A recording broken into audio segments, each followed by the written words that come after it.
Good afternoon. My name is Malik Savage, and I'm the assistant farm manager at Ruth Bennett Community Farm, and welcome to Building Communities.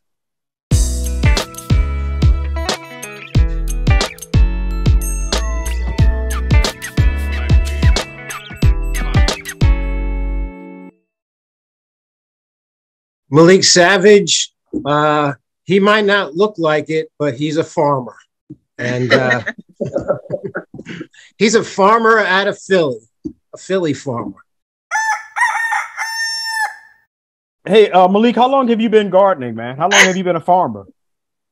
Since I was born on a farm. Well, slavery by a different name. I was a sharecropper child.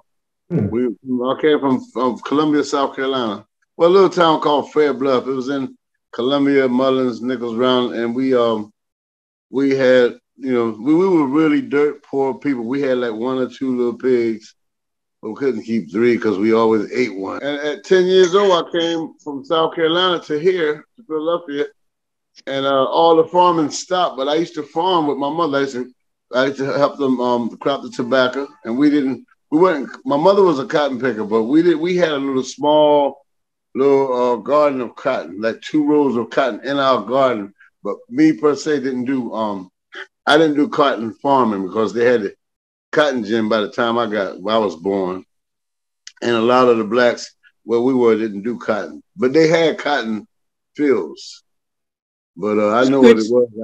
Yeah, this is good stuff. Thank you. Tobacco. But really tobacco was the plant that I knew how to crop tobacco and sucker the tobacco, take that little yellow flower off so it would grow taller. So and then we did the poison fertilizer.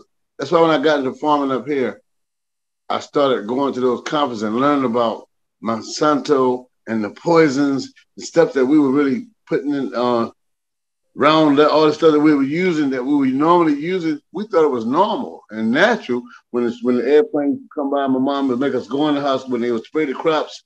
We thought that was a normal thing to do, but that stuff was really causing cancer and all kinds of stuff. So when I got into organic farming, man, it really, really opened up a lot of channels in my brain to want to have this objective about learning this and then passing it on to my children. I got 34 grandkids, man, and I feel an obligation and commitment. So Ruth Bennett Farm is like opened up a lot of doors for me.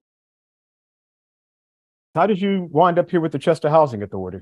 I went to a farming conference in California with a young lady named Tanya Schomburg. She said she had a job. She had a job offer in Chester.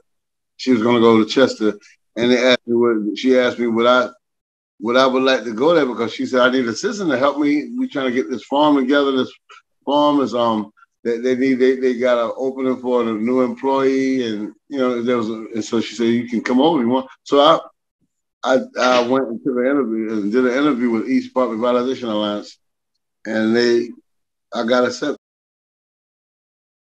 There's a saying that goes, "You are what you eat," and a lot of us in America, not just this community, that race, a lot of us in America are just gouging ourselves with stuff and not really paying attention to the nutrition and the poisons that's going in. And when we get a farm like ours, where we watch what we grow, we watch what we put forth the pesticides, and we watch whatever we put on out, and then we educate the public, they can always say, "Man, I got some good stuff in them." And I hear people say, "Yeah, Malik, I want some of that stuff you got, man." I know y'all ain't sprayed it with that stuff, and y'all, you know what I mean? It makes it all good. People ask me, "You get that from the Bennett? You got that from the Bennett?" Yeah. Even in Philly, when we have extra boxes, I go to Philly.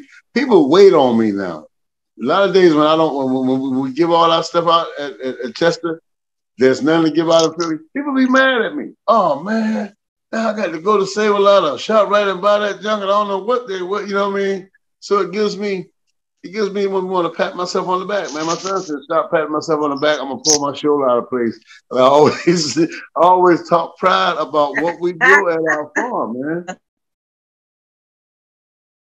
Being in farming makes it more personal because you're with people, you sweating around them, and you breathing around them, and you eating with them, and then you feeding them, and then to me, it have showed me so much more than I normally wouldn't have been involved with by being here. I want to die on a farm. I want to stay. I'm 65 years old, and I'm more closer to the end than the beginning.